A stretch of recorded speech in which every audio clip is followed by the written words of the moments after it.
You're very welcome to the Michael Harding podcast. And it is Friday again. And this time we're coming into the end of August. Last week was the 16th, and I did a podcast on the Assumption of Mary. It was like I couldn't do anything else. I tried to do something different, and I found I really couldn't, because the faith experience around the idea of Mary just really gets to me. And it's connected with the whole idea of resurrection, and it's connected with the whole fact that people in the world we live in now, in Ireland and in the West, it's like we're living such a kind of a literal realism that sometimes faith seems like the last thing you want to think about. And it's probably also because, in the culture that we live in at the time that we live, even the words like Jesus or Mary, there's a whole lot of sort of historical accretions on that. And we hear it the wrong way. We don't hear those words as beautiful. But I can't resist talking about it, because I suppose I'm sharing with you my faith, and that's my story. So I'm being a storyteller when I share my faith. But there's another thing that goes on as well, and that's like it's therapeutic for me to share. I know that sounds crazy, but the podcast should be benefiting the listeners, not the person who's doing it. But I honestly feel that it benefits me more than anybody. And the reason is that it allows me articulate my faith in a way that I can't. When I'm writing columns in the newspaper, or when I'm writing a book, you can't articulate your faith in a very personal way, because it'd just be indulgent. But the podcast is actually about sharing who you are as a person. And that is the way. They had a word for it, I think, called Carigma in the old days. The Carigma was the kind of expression of the message. It wasn't the message of Jesus. It wasn't that you were trying to share your idea about Jesus, but that you kind of expressed your experience of embodying Jesus. And you let that, the way they had a hymn one time, "Let Your Little Light Shine." And they talk about, in the Gospel of John, it talks about, the light shining in the darkness. And when we go into the autumn, it won't be long before we start talking about that in relation to the darkness of winter, and the way that that's a symbol of darkness, and the light in the darkness becomes a symbol. So that's the kind of Carigma, the sort of proclamation of the good news.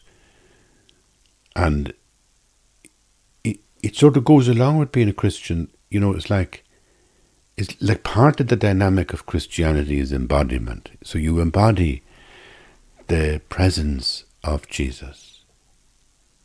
And one way you do that is that, you're constantly receiving into your body. It's like Holy Communion. But it's also every part of the day. You can do it like a meditation. You can do it like breathing. You can do it with all your five senses. That what you take in with your ears, what you take in with your eyes, what you take in with your nostril, with smell, with scent, everything is kind of absorbing the presence of Christ, because this presence of Christ is like everywhere. It's like it's not a ghost called Yeshua who's floating around on the ceiling or on the rooftop. It's that the rooftop itself is Yeshua.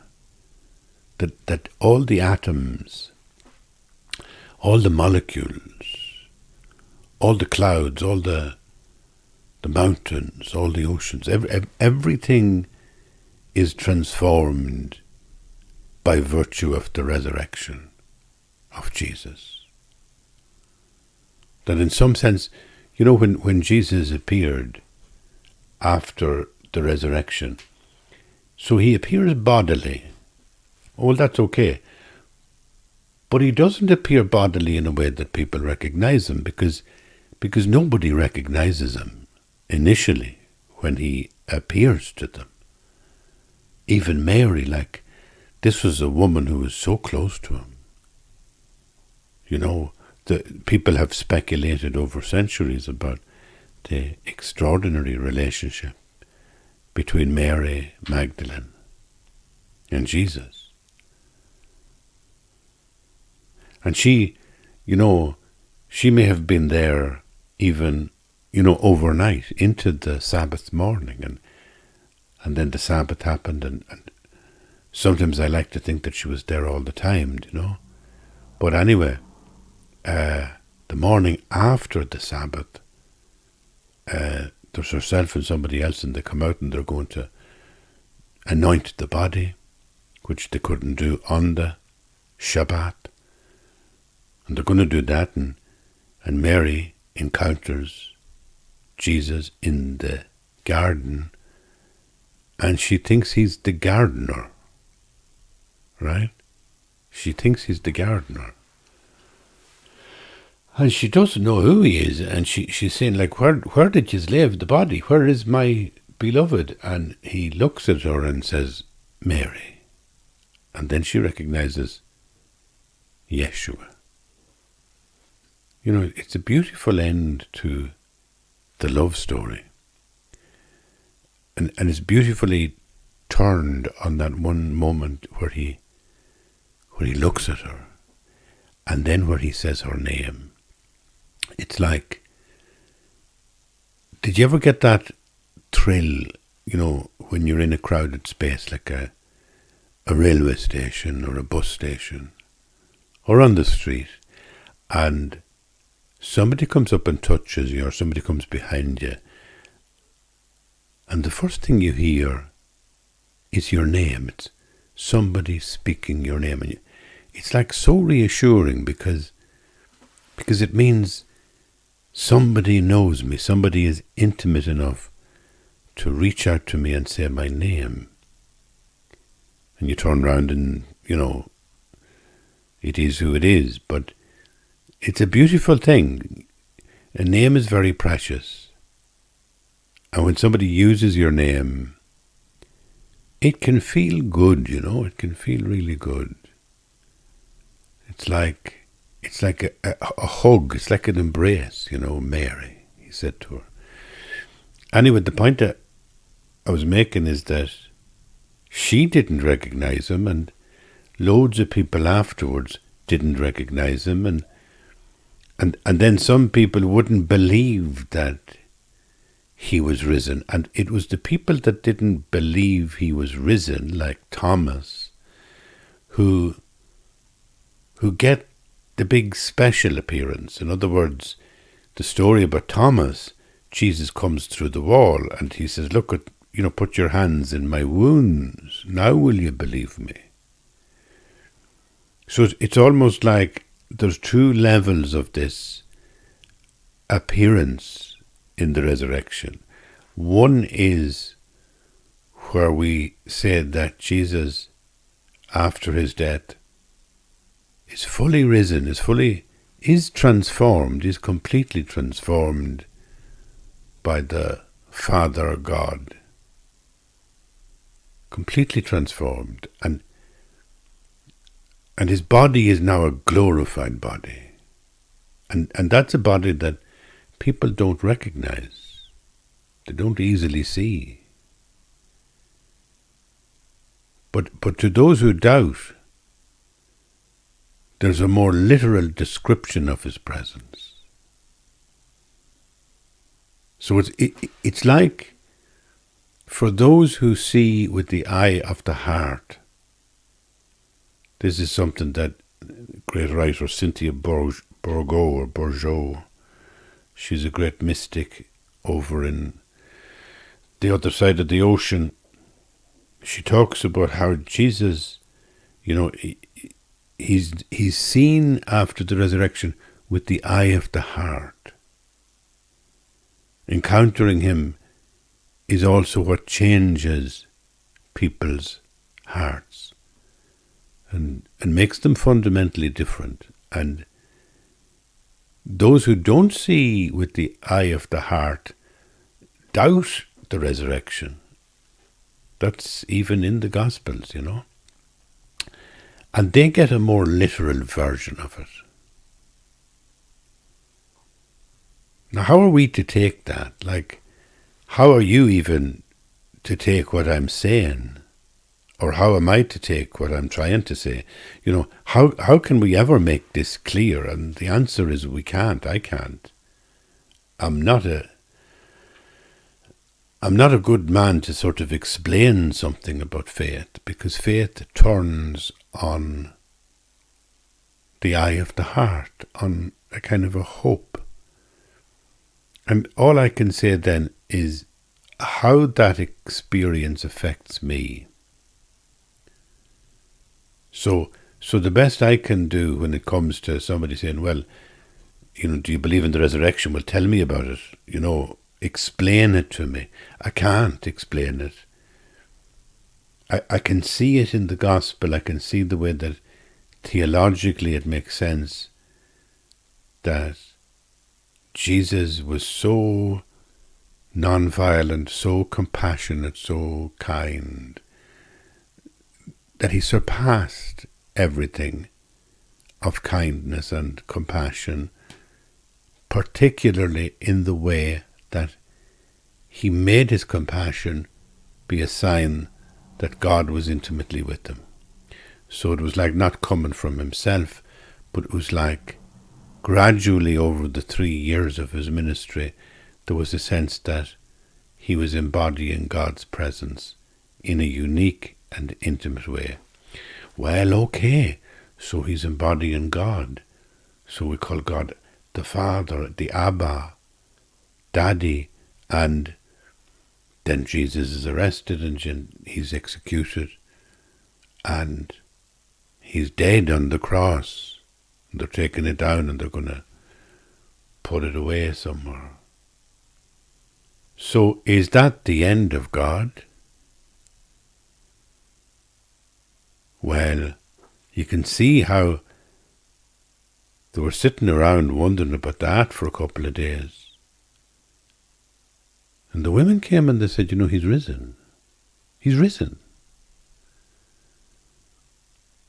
But what did that mean?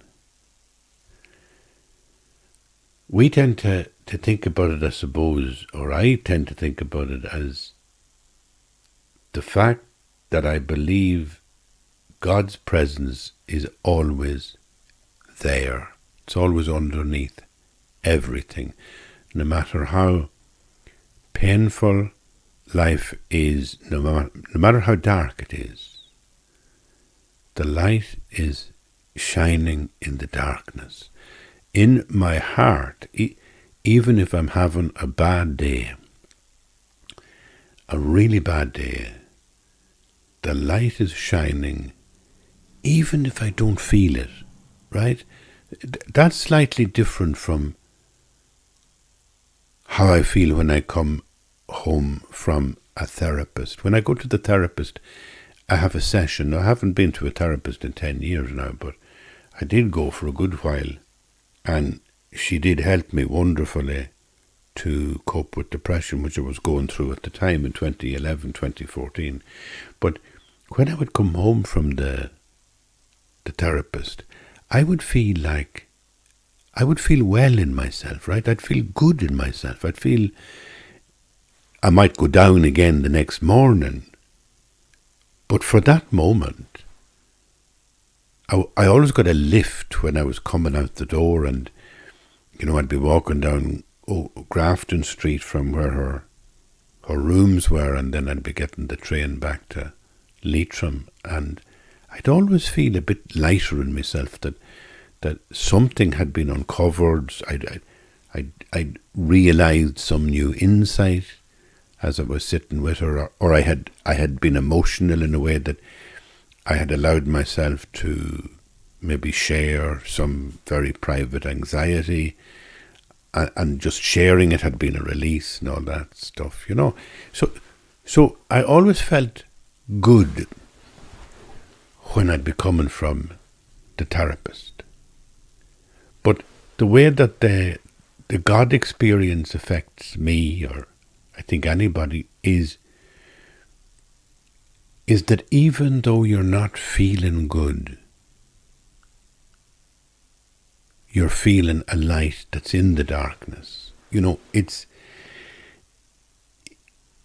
so inside you, the presence of God, that sometimes you don't realize it's there. And the act of faith is sometimes the miracle that you're hoping, as they say, against hope. That you're in despair in some sense at the surface of your life. That you're broken and wounded and you're just not healing at the surface of your life. And yet you're able to endure it because there's something like a deeper level to your consciousness. There's a level so deep inside you that you can't even penetrate it yourself. And yet you feel it instinctively. You feel there's some light inside in you, some flame. And that's the way that you can feel that God's presence it's not actually your presence. It's not you that's being strong, but that there is like an other, a mysterious other who is present to you and who is sustaining you, even though at the surface level of your life you feel wretched. That, to me, that is what faith is all about, And if somebody said, well, sure, that's only giving you comfort, right? I would say, okay, that's what it gives me. But even if that's all faith was, wouldn't that be a good thing, that it might help us to endure and to be compassionate beyond our own strength? Because that's what comes out of the condition where I'm talking about, that you feel a darkness that's completely absorbing you by suffering or by ill health or by depression or by bereavement or whatever. You feel it's like you're in a place of complete death. And yet you're accepting the paradox that within that space, within that moment, you're not alone. Even though you don't experience any sense of God's presence. And that, that's really like what you get in the Psalms and you get in the mystics. They're always talking about, how God abandons people. That God's presence can be so calming and so refreshing. And then there's other times in life where we just don't feel it at all. We don't feel a sense of God's presence. We feel despair. And it's extraordinary that in the story of Jesus and the description of the crucifixion, we also have that. We also have that moment where Jesus, Yeshua, he's stretched on the cross, is nailed, his wrists or hands are nailed to the cross, he's asphyxiating, he's naked, his back is just scourged, from whips. And it's just really rough and horrible, and eventually he cries out, Eloi lama sabachthani, my God, why have you forsaken me? And this is the one that was talking about his Father in heaven, right? And you say, why is that there in the gospel, this extraordinary sentence, this moment? And it opens up something both terrible and beautiful about the nature of God's presence with us. That even with Jesus, with Yeshua, he's experiencing a full human life. He is fully human. And now we meet him with this sense of abandonment, sense of utter abandonment and aloneness. So that he's just crying out to the empty sky, why have you abandoned me? But it's also a kind of a phrase that it does echo with a whole lot of lines in various psalms and in various prophets as well in the Old Testament, where they'd be talking about God having abandoned his people, when in times of trouble and worry, that, oh, God has abandoned his people. And that's the crucial moment on the cross. And then it's just like you're floating into the death and the darkness and the Shabbat, the Sabbath, and then the resurrection. And it's like this is a full human life. When the resurrection is telling us, revealing to us, and revealing is the better word, because when you say it's telling us something, it always feels like an old lecture. Do you know what I mean? That you can explain Christianity. You can't really explain Christianity, but if you kind of meditate on the journey of Jesus through the crucifixion, through death, and then to the resurrection, you begin to get a shape that starts to work in your own life. The transformative moment that happens not regularly when you're suffering, when you're sad and despondent, but it's always there. And sometimes it's there only as, paradoxically, a thing that we instinctively feel is there even though we don't feel it. I feel God is present in this room with me now, even though I don't really feel God's presence with me in this room right now. It's that kind of paradox, and you meet it every time you go into a hospital, but you meet it yourself in life when you get older and when you're ill, or small illnesses or big illnesses, and they come to your door, and you get a blow or you get a bereavement, and there's no going back. There's no going back in life if you do have a terrible bereavement.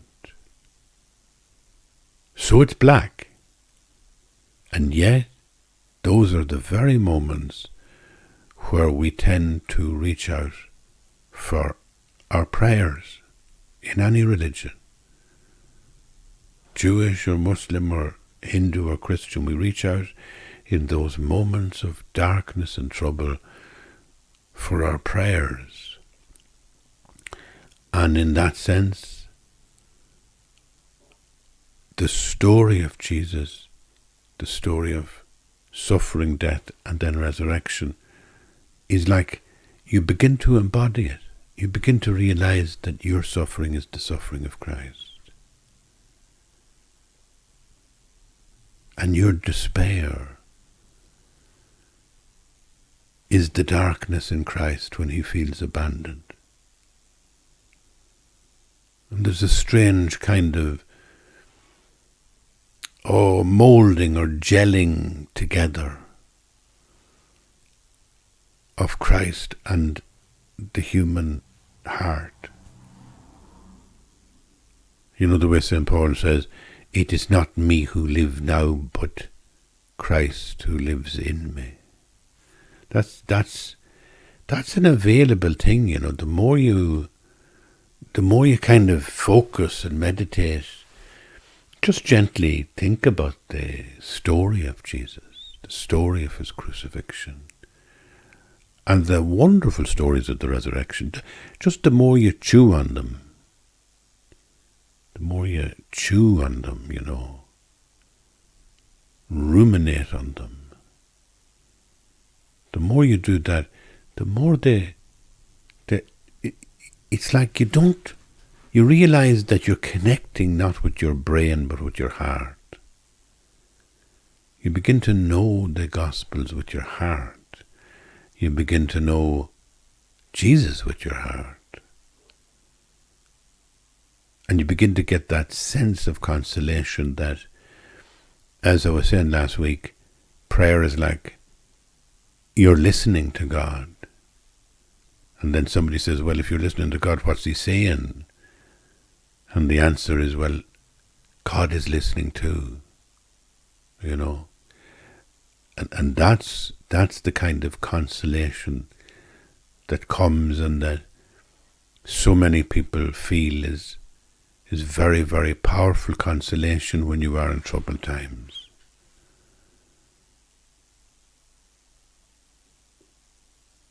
Now that's all that I wanted to talk about in relation to, I suppose, resurrection, because last week I was talking about the Assumption of Mary, and that's a beautiful story that defies science and logic and reason. And yet it seems to me it's enormously enriching to believe in it, to choose to believe it. And it's integrally connected with the faith in the resurrection. You know, it's a consequence. Everything that's said about Mary being assumed into heaven is a consequence of how we think about the transformation of Yeshua in the moment of resurrection. What was that mystical experience about? And if we don't believe that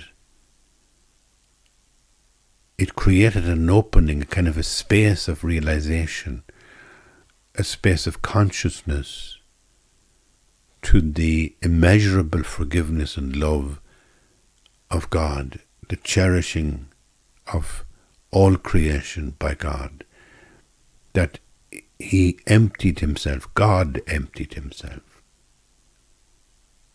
God emptied himself and took the form of a human, and then being born in human form, did not consider equality with God a thing to be grasped, but endured death even unto the suffering that would have been for him on the cross.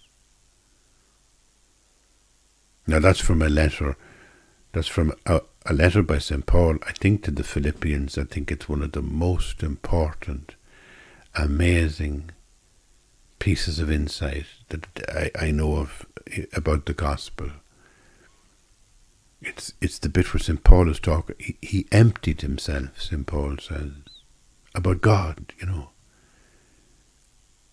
It's like what a thought this is, right? So you get this whole, you know, infinite cosmos, and you say that the ground of its being, the kind of fundamental sustaining being that we are experiencing as it expresses itself, is what we call God, and that this is a unity. It's a kind of a singularity of consciousness that loves us. So there's no part of the universe that is not actually committed to expressing God's love. The electrons are not neutral. All things are bound together in a coherence. And in that, we sit like we stand on the ground. We look up into the stars. And we no longer experience ourselves as unique or individual, but as just like drops of the ocean. Do you know what I mean? We're just part of this one singularity that is God everywhere. And this is made clear in the death and resurrection of Jesus. That's the trick. That's the idea. That's the new idea that comes, and we call it. Eventually, they called it Christianity, but that was new. That was like that there is no longer Jew nor Gentile. There's no longer male nor female. No, all are one in Christ. That was the new idea. That the God had emptied himself, taken the form of a human. Therefore, once that template is established as like Yeshua, Son of God, human, fully human, everything is changed. We're changed. We're changed. The ground we stand on is changed. The trees have become sacramental presences of God in a different way because God has changed the tone, he's changed the mood music, he's changed the level of the volume. They're all inadequate ways to say it because they're all quantitative. The only way that can be really said is where you say it's ontological, where you say that like it's as if the universe had been remade, repurposed. Every atom in the universe has been repurposed in this moment. That's the way you'd say it. And that's the presence. That's the cosmic Christ, by the way. That's what they'll be talking about. Teilhard de Chardin talks about it. But he gets it from another fella way back in the 2nd or 3rd century who was called Maximus the Confessor. And another great fella about 1,000 years ago was Simeon. I mentioned him one of the other days. Simeon, the new theologian. He's good on this thing of the cosmic Christ as well. In fact, if I could find it for you, now this I did not plan to do. Let me see. I have it here.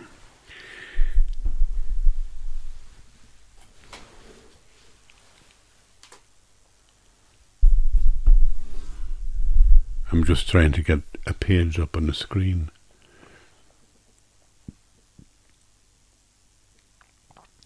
It was like what I found beautiful about this fella, Simeon the new theologian,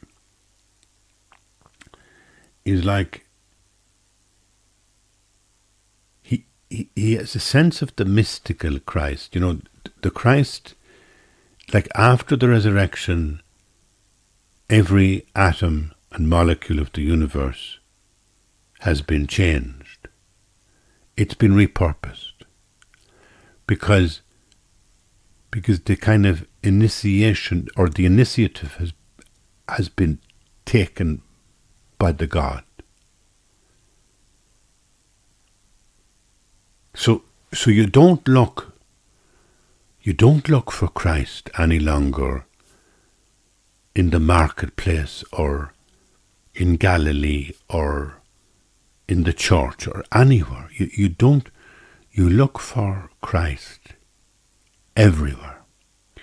And when Simeon is talking about Christ's body, he says, we awaken in Christ's body as Christ awakens in our bodies.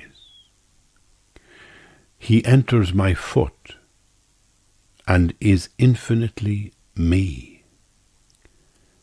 I move my hand, and my hand becomes Christ. For God is indivisibly whole. God is a singularity that can't be divided into a good bit and a bad bit, or a section. Therefore, if in Christ God has emptied himself into creation, then it's just everywhere. I move my foot, and at once he appears in a flash of lightning. And then Simeon says, do my words seem blasphemous? Then open your heart to him, and let your heart open to the one who is opening to you.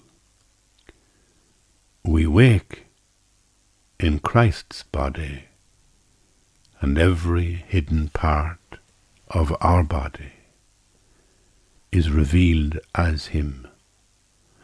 Everything that seemed dark and shameful and ugly and damaged is in him transformed and recognized as whole and lovely and radiant in his light. We awaken as the beloved in every last part of our body. Well, there you go. Now, that's Simeon, and it's like, wow, you're talking a big mystic, but it is beautiful. We awaken as the beloved in every last part of our body. And the beloved, is like to experience God's presence as Christ in you, and Christ in you being your foot, your hand. Lift your hand, move your foot. Everything is the presence of God. It's also very like, it's very similar to other traditions who talk about becoming aware of, of the body, of your own body, not just as a physical entity that is getting old and going to fade away, but your body is in some way a mystical reality that expresses itself on the surface, which is the kind of the surface body that we see, but in a deep way. And it's almost like the surface body protects us from the extraordinary, wild idea that we all have God within us. We couldn't contain ourselves. We would go mad to think that there would be so much love inside us, that each one of us is capable of infinite love.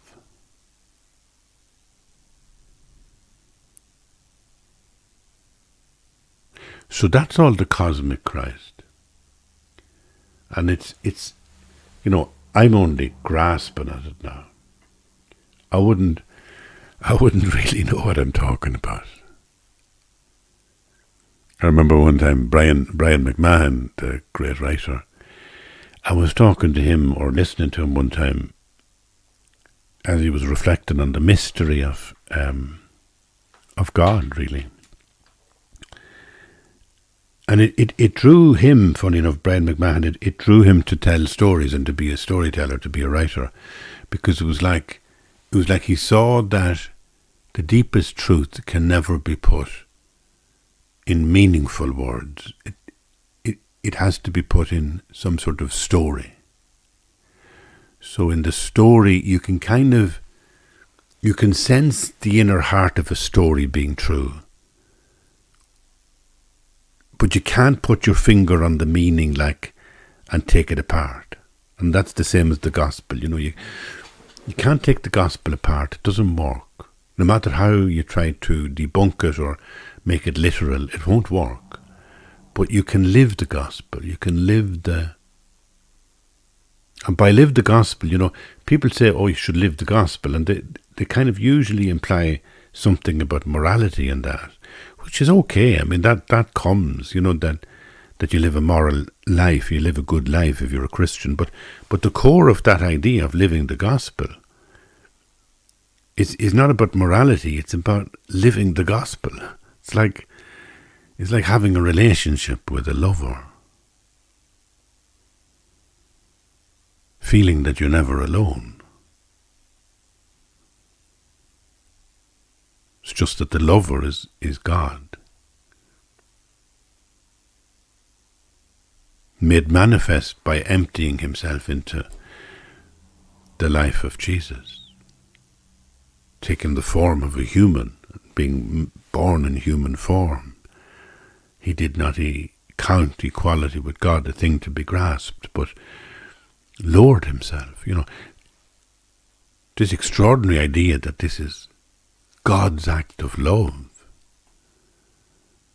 And that's just the start of it, because the second half of it is the transformation from Yeshua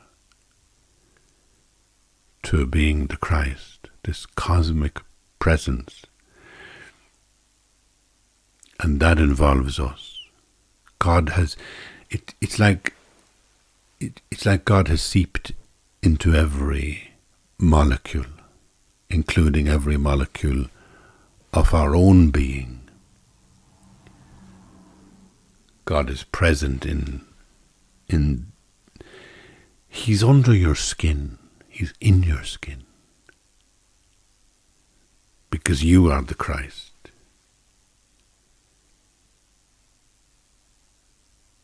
So that's the kind of transformative idea. And you get it around this time of year, and it's really profound and extraordinary. And I didn't intend to talk so much about that. And I was going to read you something which was frivolous, because we're still in August, and it's usually a frivolous time. I had notions that I would be on the beach. I'd be walking in the summer heat. I'd be wearing my sunglasses. I might even be going in for a swim. I had all those ideas in my head. And I'd be sitting out having barbecues and meeting old friends. And it didn't turn out like that. And some of the old friends, I had to contact them and say, listen, the weather is too bad here. Don't bother coming. And I've been looking out the window here in Donegal for the past 3 or 4 days at weather that you wouldn't get in winter. And so I had thought to share a little reflection that I had in the Irish Times at the middle of July, just to be frivolous. So I'll share this with you before I leave. I was getting petrol in a filling station just outside Cork on my way home to Leitrim. It was early, so I decided to risk a small breakfast, even though the sausages looked like they were cooked the previous night, and the black pudding crumbled like cement in my mouth. Nonetheless, I believe that if you wash down any risky food with a few mugs of tea, everything will eventually settle in the stomach. So I finished off 2 fried eggs, a hash brown with a black pudding and sausage, and hoped for the best. I said to the lady behind the counter that I would take toast if she could do it quickly, as I had a long journey ahead of me. "Well, I've only 2 hands," she said, as she swept up chips for another customer and roared at a lanky boy to get me the toast. "I've only 2 hands" is a phrase my mother used to mutter several times a day as she wrestled with dirty dishes in the kitchen. I would wonder why she pointed this out so often. After all, I knew she had only 2 hands.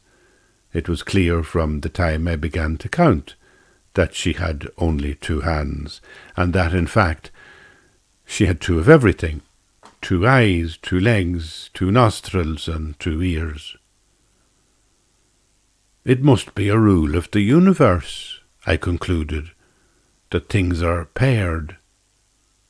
After all, when I went out into the garden, I noticed that the bees had 2 wings. I stopped in Portlaoise at another roadside restaurant to meet Laura, a friend who lives in Portarlington. It was mid-morning, and she asked me if I wanted to share a breakfast. But I could feel the little black pudding from Cork rolling around in my stomach. So I said I'd just have a Coke. That has been my go-to for stomach ailments ever since I worked as a night porter in a Cavan hospital when I was a teenager. The nurses always gave Coke to children with gastric pain during the night. Maybe it was just the soothing voice of the nurse that made the children's little tummies better, but it always worked.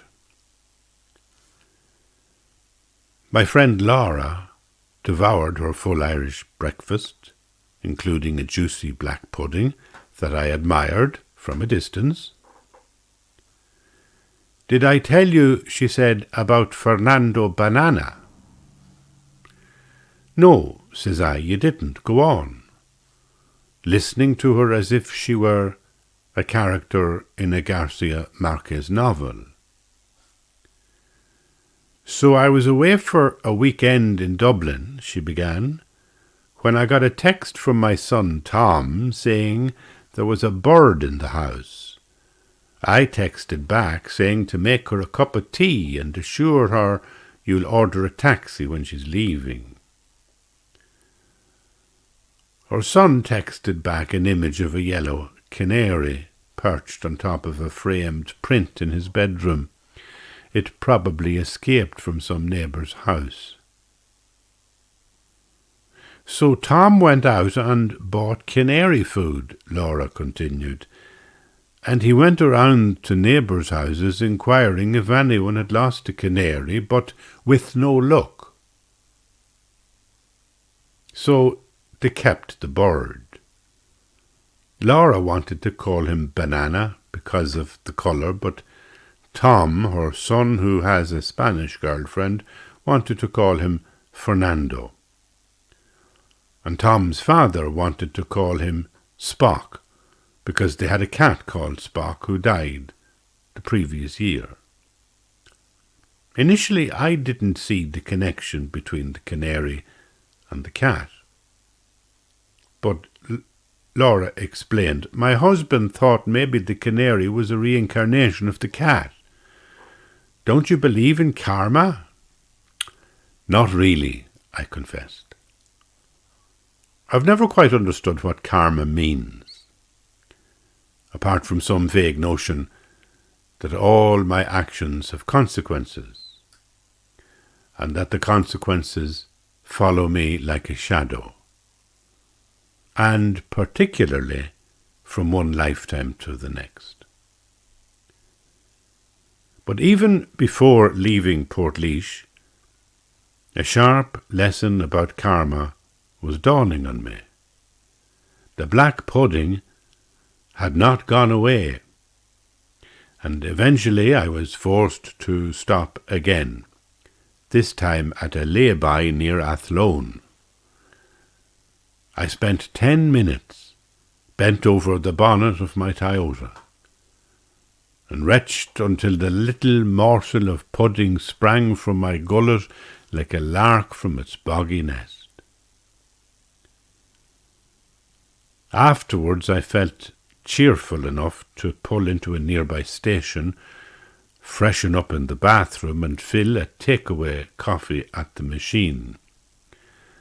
I even dared a glance at the breakfasts, still on display as I passed the deli, and another lanky boy asked if I wanted anything, but I politely said no.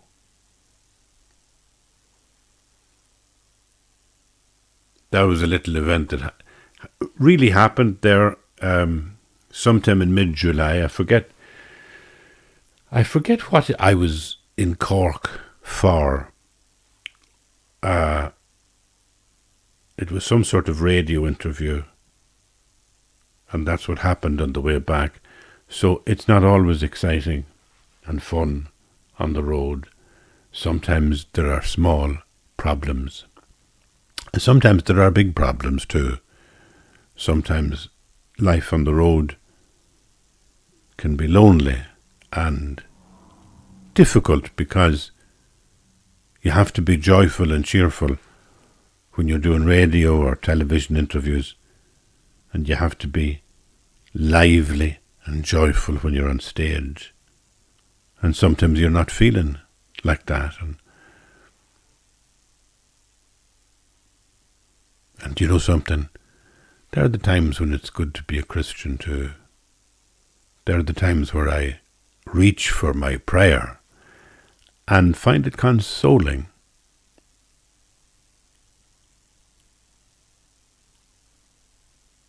It's good to talk to you. And thank you for listening. Thank you for being here. And we'll talk next week again. Bye-bye.